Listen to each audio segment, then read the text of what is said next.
Mayat wanita yang dibunuh kejam dengan kepala, kedua-dua tangan dan kaki dipotong sebelum disumbatkan ke dalam tong sampah dan dibuang di longkang di Kampung Tanjung Rimau 30 Disember lalu.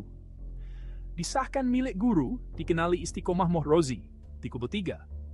Pengesahan itu dibuat selepas hasil ujian DNA dijalankan 2 Ogos lalu ke atas ibu seorang wanita yang dilaporkan hilang di Johor pada 27 Disember tahun lalu sepadan dengan mangsa. Kenalan lelaki ketika sama-sama belajar di universiti disyaki mendalangi pembunuhan Cikgu Istiqomah Ahmad Rozi. Lelaki terbabit juga bekas guru sebelum berhenti menjadi pedagang mata wang asing, Forex. Dipercayai mempunyai urusan berkaitan pelaburan Forex dengan mangsa yang bertugas di Sekolah Kota Masai 3, dekat Pasir Gudang, Johor, yang dilaporkan hilang keluarganya sejak 26 Disember 2023. Kereta ibu kepada 3 cahaya mata itu telah dijumpai sekitar area Lotus Kota Masai pada 27 Disember sekitar jam 2 petang bersama kunci. Bagaimanapun, Cikgu Istiqomah sendiri tidak kelihatan. Menerusi rakaman CCTV Pasaraya yang menjadi lokasi kereta Cikgu Istiqomah ditemui, kelihatan seorang lelaki keluar daripada kenderaan itu, namun kelibat Cikgu Istiqomah tidak kelihatan.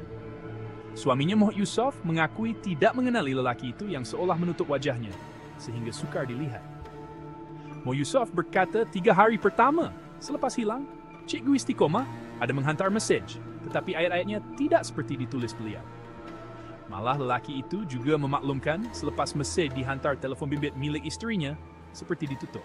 Hasil siasatan polis secara berterusan sejak penemuan mayat tanpa kepala pada 31 Disember lalu membawa kepada penahanan sepasang suami isteri di Timor Perak sebelum ditahan reman pada 6 Ogos lalu. Siasatan terhadap kedua-duanya kemudian membawa penemuan sebahagian lagi anggota badan mangsa, iaitu tulang jari dan kepala, kira-kira 6 km dari tempat pertama mayat mangsa ditemukan. Suspek lelaki bagaimanapun disambung reman hari ini, manakala isterinya telah dibebaskan mahkamah pagi ini kerana tidak terlibat dalam pembunuhan mangsa yang mempunyai 3 anak. Mengikut siasatan pihak polis, suspek adalah kenalan mangsa. Bukan bekas teman lelaki, dia hanya rakan berniaga, tegas Moh Yusof Mokhtar, 35, suami kepada mangsa. Pihaknya berharap perkara itu dapat diperbetulkan kerana ia bakal mengundang pelbagai persepsi negatif terhadap arwah isterinya itu. Menurutnya, pegawai polis mengesahkan mereka berjumpa untuk bisnes dan bukan atas tujuan lain.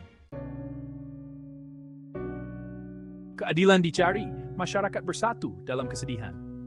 Penangkapan suspek tidak membawa kelegaan kepada mereka yang meratapi Cikgu Istiqomah. Kesakitan kehilangannya adalah mentah diperkuatkan oleh kekejaman kematiannya. Keluarga kepada Allahyarham guru wanita yang mayatnya ditemukan dalam tong sampah di Alor Gajah Disember lepas tanpa kepala dan kedua-dua tangan menyifatkan pembunuh wanita itu sebagai amat kejam dan tidak berperi kemanusiaan. Suami Istiqomah, Moh Yusof Mokhtar, 35, berkata, beliau menuntut supaya keadilan ditegakkan dengan pembunuh diburu dan dikenakan hukuman keras yang setimpal. Kalau boleh hukuman gantung, saya mahukan keadilan untuk isteri saya. Tak patut diperlakukan sedemikian rupa. Dia isteri yang taat pada suami dan amat sayangkan anak-anaknya. Dia seorang isteri yang baik. Bapa kepada arwah, Ahmad Rozi pula memberitahu, jenazah akan dibawa dan dikebumikan di Kampung Kubang Badak, Pasir Mas, Kelantan. Kejadian ini nyata menggemparkan negara kita. Ianya disifatkan sangat-sangat zalim dan tidak berperi kemanusiaan. Pastinya kita semua mahukan keadilan dan hukuman yang setimpal terhadap pelaku. Jangan lupa untuk like, subscribe, dan kongsikan video ini untuk menyokong usaha kita melindungi para pendidik.